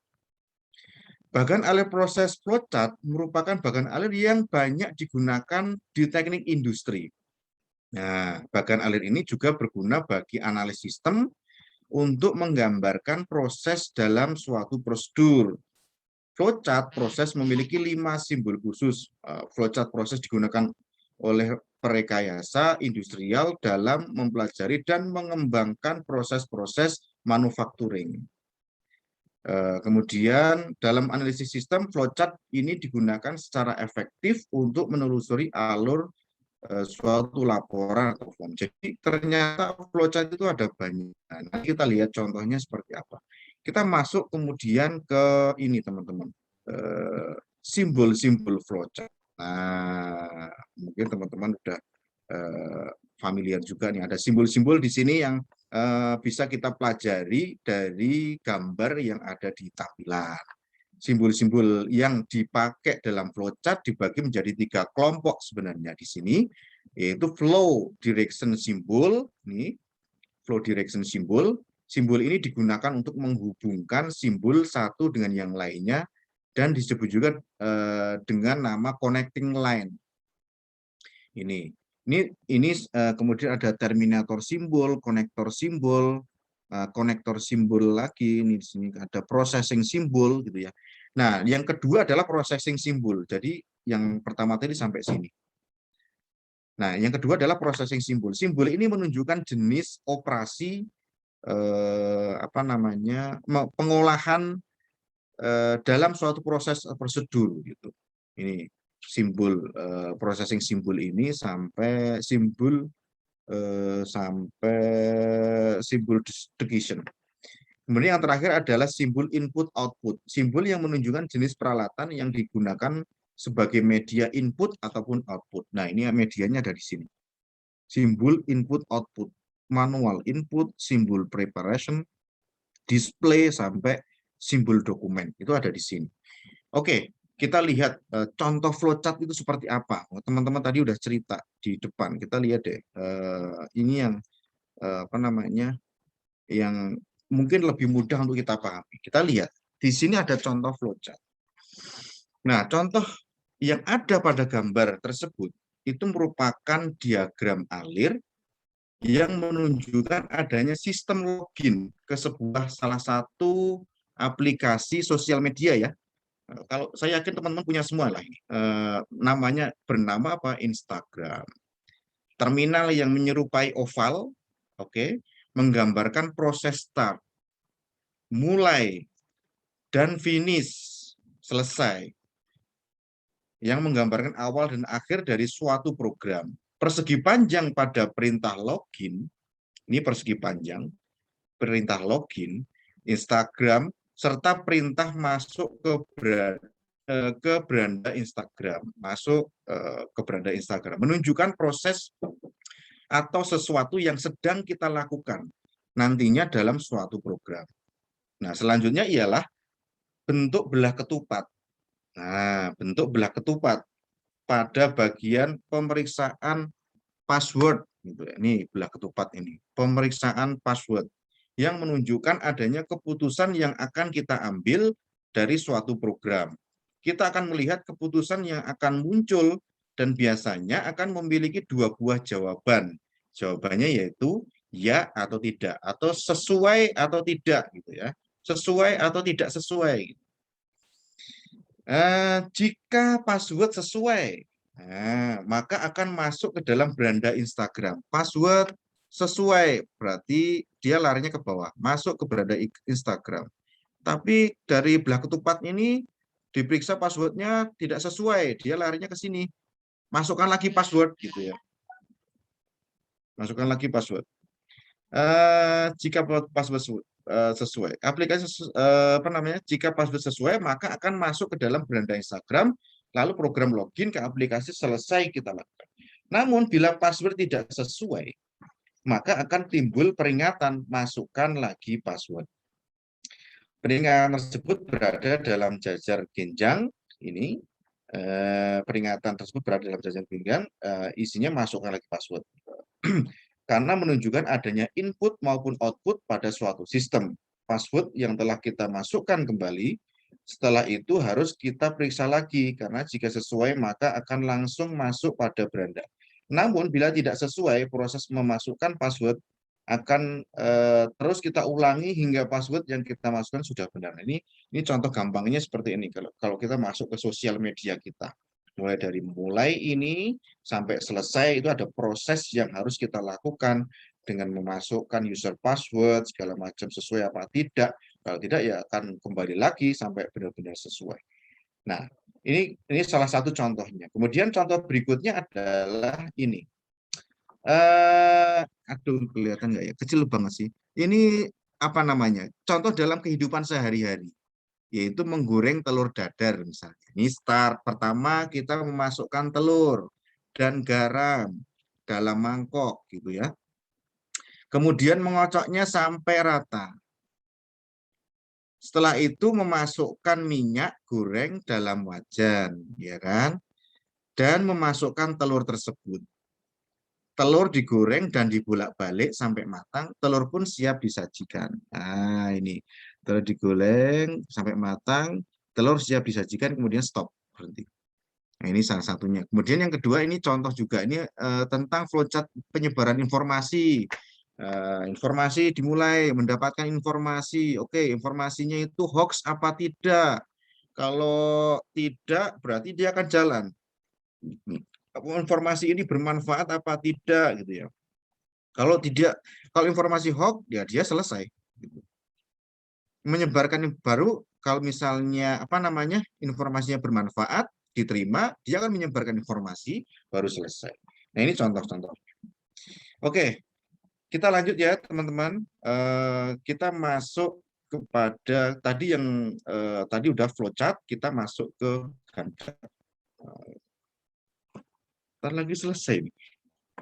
Gantt chart ya teman-teman. Sejarah Gantt chart. Henry Lawrence Gantt atau Henry L. Gantt sebenarnya.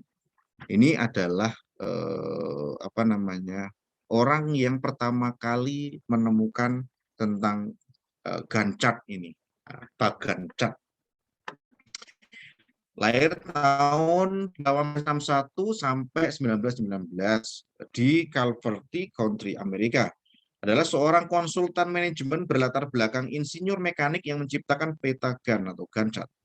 Lahir dari keluarga petani Maryland yang makmur ketika perang saudara, meninggalkan keluarga miskin. Gantt belajar pada usia dini tuntutan kerja keras, hidup hemat, disiplin diperlukan untuk membuat jalan seseorang di dunia.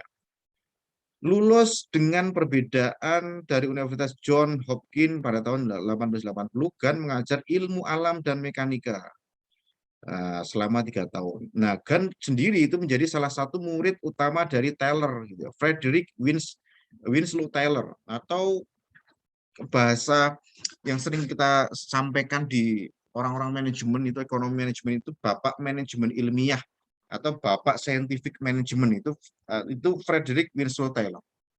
Nah, oke.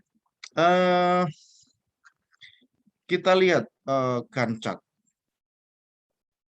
Gantt chart merupakan gambaran dari macam-macam bagan yang mempunyai fungsi untuk menentukan durasi pekerjaan terhadap perkembangan waktu, perencanaan dan menjadwalkan proyek pekerjaan, pemantauan kemajuan proyek pekerjaan. Nah, secara umum berfungsi untuk menggambarkan sebuah proyek atau kegiatan dengan diagram batang yang dibuat pada saat aktivitas akan dimulai dan kapan aktivitas akan berakhir. Nah, metode sederhana ini memungkinkan kita untuk melihat kemajuan dari proyek atau aktivitas yang sedang kita kerjakan, gitu ya. Makanya ini yang paling gampang, sebenarnya Gantt chart ini sebenarnya juga gampang nih teman-teman. Teman-teman ini sebenarnya udah sering buat, cuman mungkin nggak ngeh ternyata ini tuh bagian dari alat ukur ternyata. Nah, ini contoh. Ini contohnya. Oke, contoh Gantt chart. Nah, Gantt chart adalah bagian sederhana tadi ya.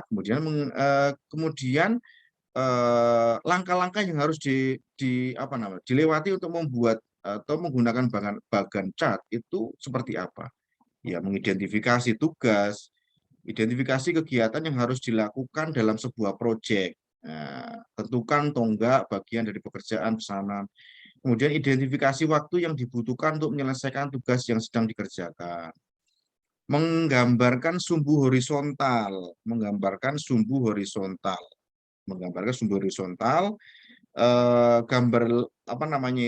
untuk waktu yang akan diimplementasikan, gitu ya. Waktunya ada di atas ya, bulan segala macam ini. Kemudian ditandai dengan menggunakan skala waktu.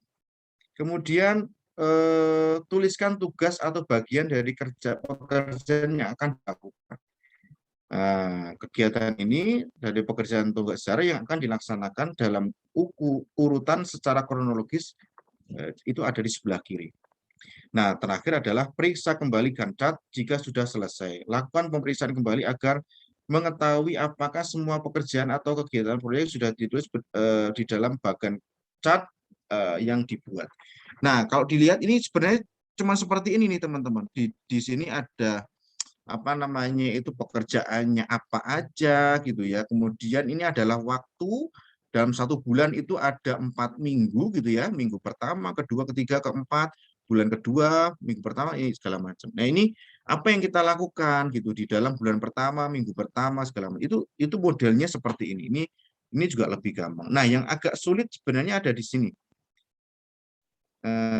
Nah, ini tentang ini juga bagian dari Gantt chart. Teman-teman pernah dengar nggak tentang WBS ya? WBS itu Work Breakdown Structure. Atau gini, cara gampangnya gini.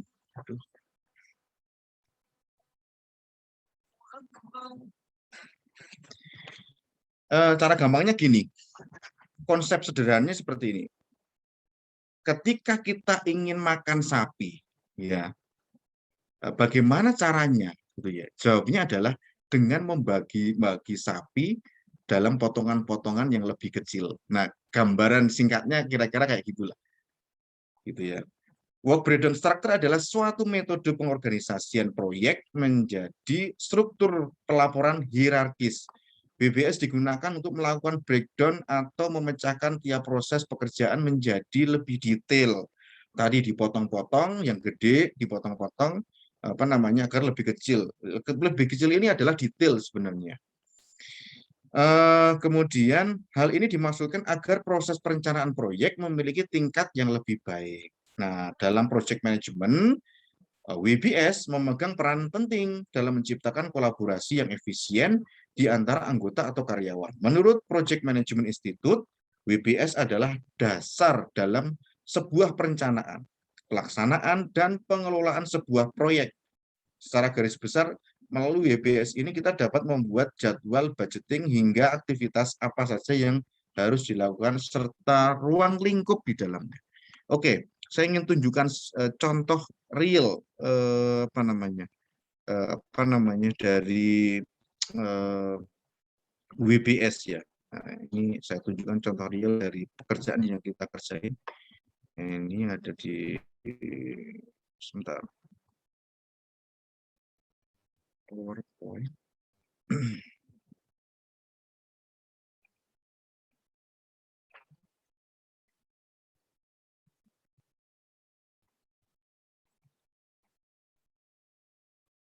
Share screen. Ini. Terlihat nggak teman-teman? Terlihat ya? Ini contoh real teman-teman. Ini dari apa namanya? Contoh real apa namanya? Gantt chart yang kita buat. Ini real. Ini untuk pekerjaan di apa namanya? Di salah satu bank BUMN di Jakarta. Itu Bank Mandiri. Saya sebut aja deh. Ini isinya seperti ini nih. Buat Gantt chart-nya. Ini di dalam manajemen project sangat perlu sekali karena mereka butuh laporan-laporan seperti ini. Jadi teman-teman kalau nanti masuknya di manajemen, terutama ngurusin administrasi ya, administrasi project segala macam, itu nanti akan bersentuhan dengan hal-hal yang seperti ini. Ini bahasanya ada bahasa teknis semua ini, bahasa-bahasa IT lah. Di sini ada development, kemudian juga ada testing, ada dokumentasi. Nah ini semuanya ada waktunya gitu, apa namanya berapa hari gitu ya, mulainya kapan, selesainya kapan, terus resource-nya yang terlibat siapa. Nah di sini ada A, ada B, ada C gitu ya, di sini ada semuanya yang terlibat. Terus di sini apa namanya ini adalah waktu yang digunakan gitu, tergambar dengan sendirinya. Oh ini butuh waktu bulan Maret ini full sampai selesai ini ya. Kemudian selesainya ini Mas Paiman ini ternyata di Maret hari apa nih? Hari Rabu. Hari ya Selasa Rabu. Ini contoh real ini teman-teman. Ini apa namanya? Pekerjaan dari teman-teman di perusahaan yang dia punya proyek di Bank Mandiri. Nah, nanti teman-teman yang terlibat di manajemen akan belajar tentang ini gitu. Ketika memang masuk di dalam suatu proyek, apa namanya, ada hal-hal yang harus dipelajari di luar kebiasaan karena memang kadang gini di kampus juga kadang tidak dibahas secara detail. Tapi ketika kita sudah masuk di dalam lingkungan kerja, itu kita baru akan apa ya? Baru akan tahu benar, oh ternyata begini ya cara buatnya. Karena baru bisa diimplementasi ketika memang ya real pekerjaannya itu ada. Nah, kalau ini memang pekerjaan yang benar-benar ada ini. Dan ini ada dokumentasinya resmi gitu untuk perusahaan. Oke, saya lanjutkan sedikit. Sebentar lagi kita selesai tentang ini. Mana tadi?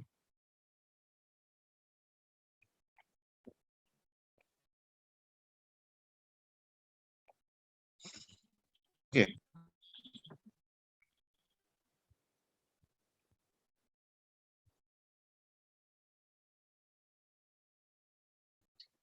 Net ya, Part Network ya, itu juga program evaluation and review teknik itu juga ditemukan juga oleh Admiral W.F. Ribbon. Nah ini apa namanya suatu model jaringan yang mampu memetakan waktu menyelesaikan kegiatan yang acak. Dikembangkan akhir tahun 1950 untuk proyek US Navy Polaris yang memiliki ribuan kontraktor gitu ya. Jadi ceritanya memang sejarahnya itu apa namanya tahun 57 proyek milik Angkatan Laut ya Amerika Serikat US Navy itu membuat proyek Polaris merupakan proyek pembuatan peluru kendali yang dapat ditembakkan dari kapal selam menuju sasaran di darat atau di udara. Proyek tersebut mengalami banyak kendala yaitu banyaknya jumlah pekerja sebagai kontraktor sekitar 400 kontraktor utama dan 9.000 subkontraktor sehingga menyulitkan pemantauan dan koordinasi. Rencana tersebut pertama kali dilaksanakan sehingga memungkinkan deviasi atau penyimpangan diperkirakan sangat besar gitu. Terbatasnya waktu karena persaingan dengan Uni Soviet waktu itu sehingga timbul persaingan senjata. Padahal kebutuhan menuntut proyek tersebut bisa segera diselesaikan. Nah, seperti apa itu? PET itu, nah seperti ini contohnya. Nah, di sini contohnya seperti ini. Jadi keterbatasan dari bagan GAN atau GAN chart itu pada gilirannya berikutnya dikembangkan dan dikoreksi oleh alat bantu perencanaan lainnya. Di antara alat bantu tersebut adalah apa yang dikenal dengan jaringan PET ini, atau lebih dikenal dengan PET Network. PET adalah singkatan dari Program Evaluation Review Technique. Merupakan alat bantu perencanaan melalui penjadwalan, penggambaran, rencana kerja secara kronologis dan berkelanjutan bagi pekerjaan yang sifatnya tidak rutin, berskala besar maupun kompleks. Nah, di sini itu ada 4 konsep ya kalau kita perhatikan. PET konsep tersebut adalah yang pertama adalah event. Event kejadian indikator dari performa pekerjaan baik sebelum maupun sesudah pekerjaan dilakukan. Sekaligus juga menunjukkan apakah suatu pekerjaan lain dapat dilakukan atau sebaliknya berdasarkan indikator ini. Kemudian ada activity ya. Kemudian juga ada time. Kemudian yang keempat adalah critical path atau indikator kritis, penunjukan waktu kritis bagi pengerjaan kegiatan dalam kerangka PET yang dapat diterima.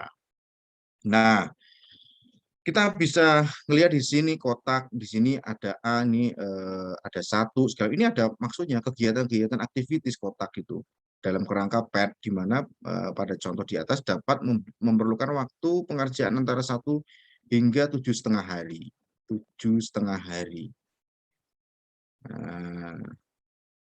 Kemudian ada lingkaran ini, itu event, buntir-buntir itu eventnya. Kemudian ada waktu ya, waktu di sini sangat detail sekali. Jadi ini melengkapi dari bagan sebelumnya, yang tadi bagan chart tadi itu ke jaringan PET ini melengkapi ke sini. Yes. Oke.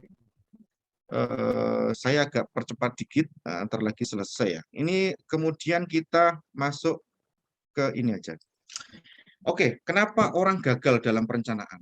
Itu ada banyak. Ini saya gambarkan dalam dalam ranah yang luas ya. Yang pertama adalah tidak ada komitmen tanggung jawab terhadap perencanaan. Yang berikutnya adalah studi tentang perencanaan dikacaukan dengan rencana.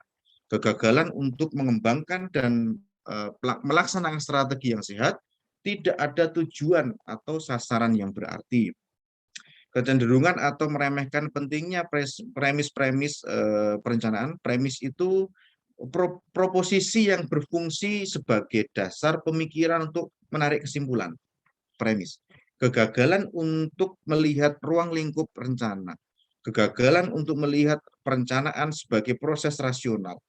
Terlalu banyak mengandalkan pengalaman, kurang dukungan dari manajemen puncak, ini jelas sekali, kurang delegasi yang jelas juga jelas sekali, tidak adanya pengendalian teknik informasi yang layak, penolakan terhadap perubahan. Hambatan ya, hambatan dalam perencanaan, kesukaran dalam merumuskan premis yang akurat, masalah perubahan yang cepat, kekakuan internal, harus fleksibel, kekakuan psikologis ini lebih mengarah kepada sumber daya manusianya, kekakuan kebijakan dan prosedur, ini lebih ke perusahaannya, investasi modal, jelas sekali, ketidakluasan karena faktor eksternal, serikat buruh, ini ketika memang di perusahaan, perubahan teknologi, waktu dan pengeluaran. Kemudian yang terakhir adalah tentang proses pengambilan keputusan. Nah, proses pengambilan keputusan ini kemudian istilahnya dibagi menjadi 4. Investigasi situasi, penentuan alternatif, penilaian alternatif dan penentuan keputusan, implementasi dan pengawasan. Nah, apa sih pengambilan keputusan ya? Pengambilan keputusan adalah merupakan pemecahan masalah dengan menentukan pilihan dari beberapa alternatif untuk menetapkan suatu tindakan di masa depan. Jadi ada beberapa pendapat dari para ahli. Menurut Eisenhower dalam Lunenburg 2010, pengambilan keputusan adalah proses membuat pilihan dari sejumlah alternatif untuk mencapai hasil yang diinginkan. Kemudian juga ada dari Terry 94. Keputusan adalah pemilihan alternatif perilaku tertentu dari 2 atau lebih alternatif yang ada. Sementara dari Wang dan Ruhe 2007 berpendapat bahwa pengambilan keputusan adalah proses yang memiliki pilihan yang lebih disukai atau suatu tindakan dari antara alternatif atas dasar kriteria atau strategi yang diberikan. Nah, berdasarkan dari beberapa pendapat di atas, pengambilan keputusan bisa disimpulkan suatu proses pemilihan dari antara alternatif untuk mencapai suatu hasil. Oke, saya berikan sedikit tambahan tentang gaya pengambilan keputusan gitu ya. Gaya pengambilan keputusan. Selain model rasionalitas keputusan, pendekatan lain yang digunakan untuk perilaku pengambilan keputusan dilakukan dengan berpusat pada gaya yang digunakan pimpinan dalam memilih alternatif pemecahan masalah. Nah, contoh dari gaya keputusan yang merupakan representatif pimpinan dalam melakukan identifikasi, contohnya yang pertama adalah ada karismatik, ada pemikir, ada skeptis, kemudian ada pengikut gitu ya, kemudian ada pengendali. Nah, contohnya yang apa namanya karismatik itu seperti apa? Dia antusias, menarik, banyak bicara, dominan, gitu ya. Itu karismatik. Contohnya itu dari penelitian Richard Bronson dan dari Virgin Atlantic atau Hub Kelleher, pendiri Southwest Airlines. Itu contohnya dia. Kemudian pemikir yang seperti apa? Dia mengandalkan kekuatan otak, kemudian pintar, logis, akademis gitu ya.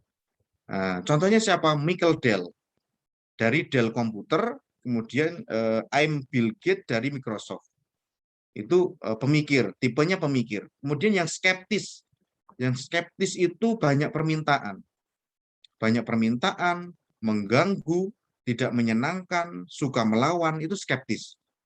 Banyak permintaan, mengganggu, tidak menyenangkan, suka melawan, itu skeptis. Contohnya Steve Case dari AOL, Time Warner, atau Tom Siebel dari pengembang perangkat Siebel System. Kemudian yang berikutnya adalah yang pengikut.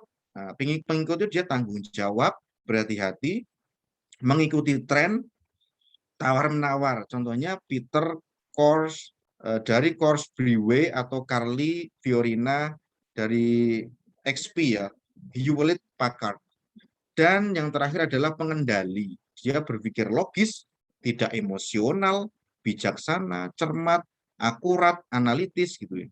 Contohnya adalah mantan CEO Ford Jacques Nasir atau Martha Stewart dari Omnimedia. Nah, beberapa gaya ini merefleksikan sejumlah dimensi psikologi termasuk bagaimana membuat keputusan merasakan apa yang terjadi di sekitar mereka dan bagaimana mereka memproses informasi. Nah, sebagai pemimpin tentunya dalam sebuah organisasi itu harus mampu mengambil keputusan ya secara rasional. Harus mampu mengambil keputusan secara rasional. Seorang pemimpin harus mampu melakukan analisis rasional dalam pengambilan keputusan. Pemimpin dalam suatu organisasi dapat mengambil keputusan yang tepat dan menerapkan gaya kepemimpinannya itu sesuai dengan situasi dengan berbagai pertimbangan yang telah diperhitungkan secara matang. Gitu teman-teman sekalian. Oke. Kita selesai teman-teman, kembali mengingatkan pada tugas yang sudah diberikan. Oke.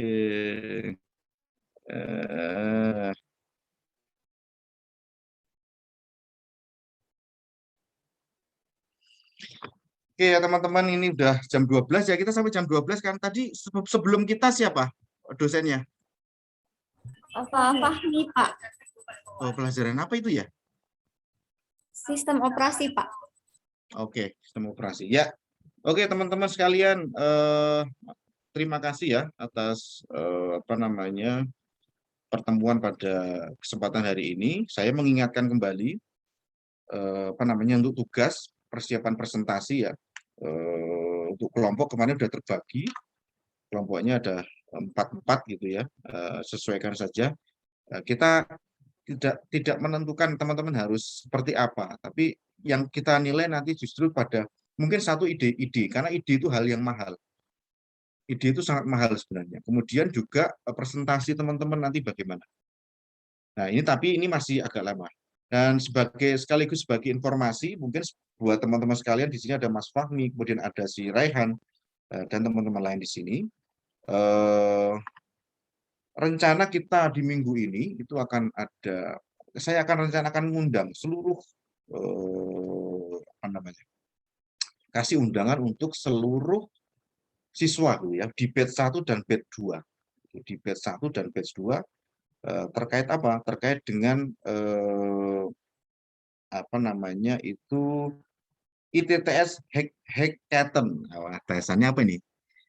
Hackathon. Jadi kita mau buat pertandingan istilahnya untuk teman-teman yang nanti memang tertarik menekuni startup.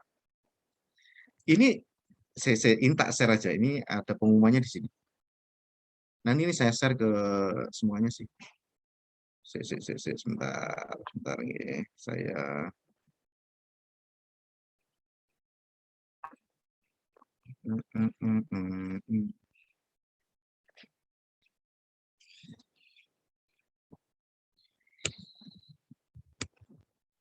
stop.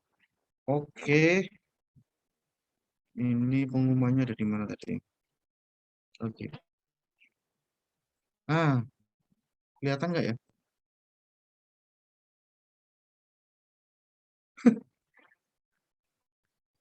Kelihatan nggak teman-teman? Kelihatan, Pak, Kelihatan, Pak, kelihatan. Ya, kira-kira inilah.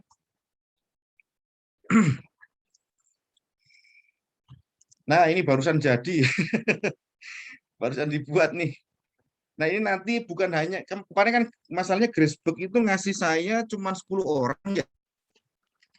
10 orang kalau nggak salah kemarin yang terlibat di dalam startup gitu ya. Nah, kemarin saya diskusi dengan Pak Ono juga, malah sebaiknya bisa di-floor-kan semua gitu. Jadi semuanya bisa ikut gitu. Jadi nanti kita akan saring nih talenta-talenta terbaik untuk startup dari TTS. Karena dari sini nanti teman-teman, kita memang harus punya produk sih sebenarnya. Jadi ketika nanti ada lomba di luar, biasanya itu dari Kominfo pusat biasanya. Itu nanti kita bisa ikut, dan mereka biasanya melibatkan tim itu 3 orang. Makanya kalau buat tim ya, nah paling tidak nanti 3 orang lah, kalau jangan lebih dari, menurut saya sih jangan lebih dari 3 orang. Ya mungkin 4 oke lah, kalau dari 10 kan kemarin 3, 3, 4 boleh lah gitu. Nggak masalah sih. Nah, nanti akan kita mentori ya. Dari teman-teman sekalian nanti akan diminta untuk mengerjakan apa yang teman-teman bisa dulu deh. Jadi kita belum menentukan apa yang akan dikerjakan, tapi teman-teman diminta untuk kerjakin dulu apa yang kalian bisa gitu. Dan di sini nanti akan ada hadiahnya teman-teman. Juara 1, juara 2, juara 3 itu ada nilainya gitu. Ya cukuplah buat makan bakso nanti buat teman-teman sekalian gitu ya. Nah, ini nanti yang kemarin ketemu di Gracebook udah tak kasih tahu, tapi ini nanti bisa di-forward ke ke teman-teman sekalian sih. Saya kasihkan juga nanti ke Mas Agung untuk bisa disampaikan ke seluruhnya gitu. Nah, ini sih informasi yang ingin saya sampaikan terakhir terkait di minggu ini, supaya ada persiapan juga nanti dari seluruh teman-teman yang akan terlibat atau akan mengikuti kegiatan startup. Ya bisa dibilang startup competition lah, tapi levelnya masih internal kampus dulu. Jadi nanti yang juri mungkin dari Pak Ono, kemudian dari Pak Rektor, dari Pak Wakil Rektornya, segala macam, kemudian dari dosen.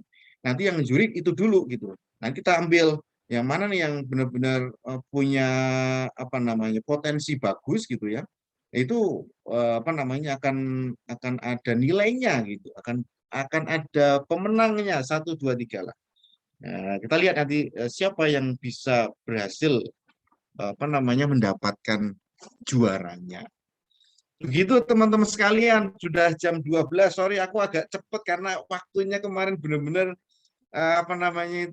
kita nggak selesai nanti kalau kayak kemarin nggak selesai. Nanti biar materinya beda lagi di minggu depan. Ada pertanyaan kah sebelum ditutup? Raihan, Mas Fahmi, Mbak Ratna, Kamalia, terus Firly. Ada pertanyaan kagak? Boleh lo tanya tentang tugas. Aku nggak mau nyenggol tugas.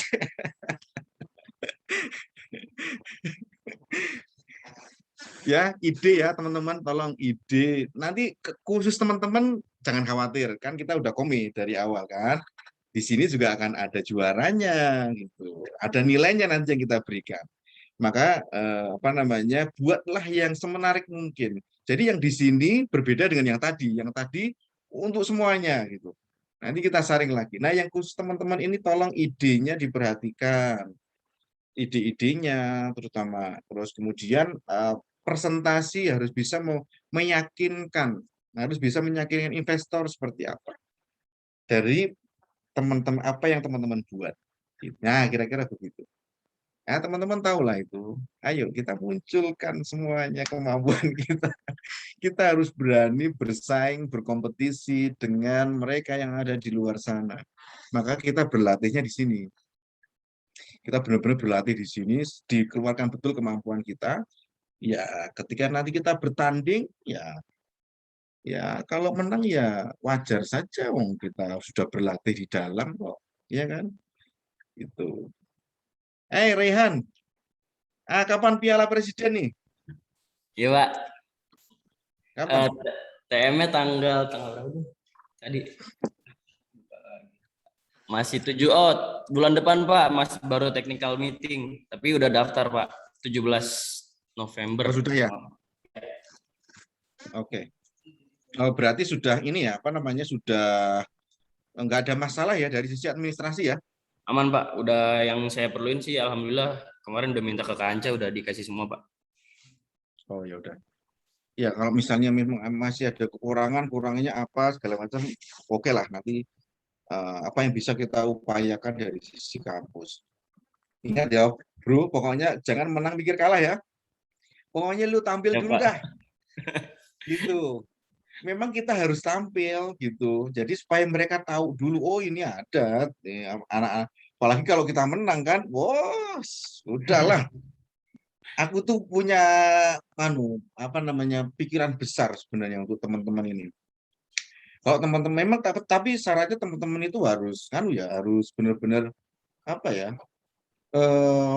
memperbanyak jam terbang supaya itu tadi sudah kalau di dalam proses bertanding kalau kita tanpa latihan ya gimana ceritanya kan gitu ya. Tapi biar tidak terlalu terbebani dengan menang dan kalah, sudah makanya nggak usah terlalu berpikir ke sana dulu. Yang penting perbanyak terus jam terbang. Menang itu ya masalah waktu saja sebenarnya.